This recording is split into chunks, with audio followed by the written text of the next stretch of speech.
बड़ी खबर अब आपको बता दें, जहां पर बांग्लादेश में शेख हसीना को फांसी की सजा सुनाई गई है। देखिए, आईसीटी ने शेख हसीना को दोषी माना है। तख्ता पलट के दौरान लोगों की हत्या की दोषी मानी गई है शेख हसीना बांग्लादेश की। और देखिए, बांग्लादेश कोर्ट ने यह फैसला सुनाया। आपको बता दें, वो घटना आपको याद होगी जब 2024 में छात्र आंदोलन हुआ था और ऐसे में प्रदर्शनकारियों पर गोलियां बरसाई गई थी, हेलीकॉप्टर से हमले किए गए थे और उसके बाद से लगातार शेख हसीना फरार भी चल रही थी। शेख हसीना की गिरफ्तारी के बाद लगातार कोर्ट में यह केस चलता रहा और आज शेख हसीना को दोषी मानते हुए फांसी की सजा सुनाई गई है। ये देखिए, बड़ी खबर आपको बता रहे हैं, जहां पर शेख हसीना को फांसी की सजा सुना दी गई है। आईसीटी ने शेख हसीना को दोषी माना है। कई आरोप शेख हसीना पर पहले भी लग चुके हैं और अब कोर्ट का फैसला सामने आ चुका है। आपको बता दें, 15 महीने से पूर्व प्रधानमंत्री भारत में रह रही थी। बांग्लादेश की पूर्व प्रधानमंत्री को फांसी की सजा सुना दी गई है। कई आरोप इन पर लगे हैं। 2024 में छात्र आंदोलन हुआ था और इस दौरान शेख हसीना ने ही वो फैसला सुनाया था जब प्रदर्शनकारियों पर गोलियां बरसाई गई थी।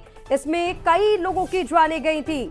1400 लगभग लोगों की जान गई थी। देखिए, जुलाई अगस्त 2024 की यह घटना है जब शेख हसीना को लेकर छात्र आंदोलन हुआ था। छात्र आंदोलन के दौरान हिंसा हुई थी, हिंसा भड़क गई थी। 1400 से ज्यादा मौतें इस दौरान हुई थी। मानवता के खिलाफ अपराध सिद्ध हुआ है शेख हसीना के ऊपर और निहत्थे प्रदर्शनकारियों पर फायरिंग की गई थी, जिसके आदेश शेख हसीना की ओर से दिए गए थे। और अब यह बड़ी अपडेट सामने आ रही है, जहां पर बांग्लादेश की पूर्व प्रधानमंत्री शेख हसीना को फांसी की सजा सुना दी गई है। आईसीटी ने शेख हसीना को दोषी माना है।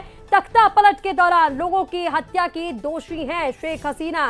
प्रदर्शनकारियों को गोली मारने के आदेश शेख हसीना की ओर से दिए गए थे। देखिए, बांग्लादेश की पूर्व प्रधानमंत्री हैं शेख हसीना। 2024 में छात्रों ने आंदोलन किया था और इस दौरान हिंसा भड़क उठी थी।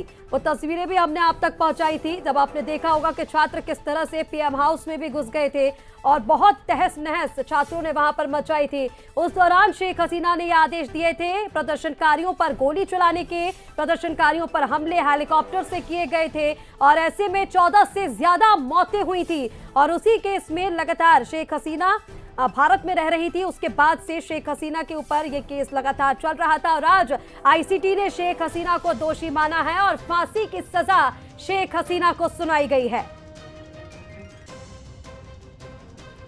तो देखिए, क्या मामला है एक बार फिर आपको बता दें। छात्र आंदोलन में कई हिंसा हुई थी, मौतें हुई थी। 1400 से ज्यादा छात्रों की मौतें हुई थी। मानवता के खिलाफ अपराध सिद्ध हुआ है और ऐसे में आपको बता दें, जब उस दौरान प्रदर्शन हो रहा था, निहत्थे प्रदर्शनकारियों पर गोलियां चलाई गई, फायरिंग हुई थी। ड्रोन और हेलीकॉप्टर से हमले उस दौरान किए गए थे। अपहरण और लोगों को गायब करने के आरोप भी लगे हैं। लाशें जलाने के आरोप भी है। टॉर्चर लगातार प्रदर्शनकारियों को उस दौरान दिया गया था। सबूत खत्म करने के आरोप भी हैं और अब इस पूरे केस में शेख हसीना को दोषी माना गया और कोर्ट ने फांसी की सजा शेख हसीना को सुना दी है।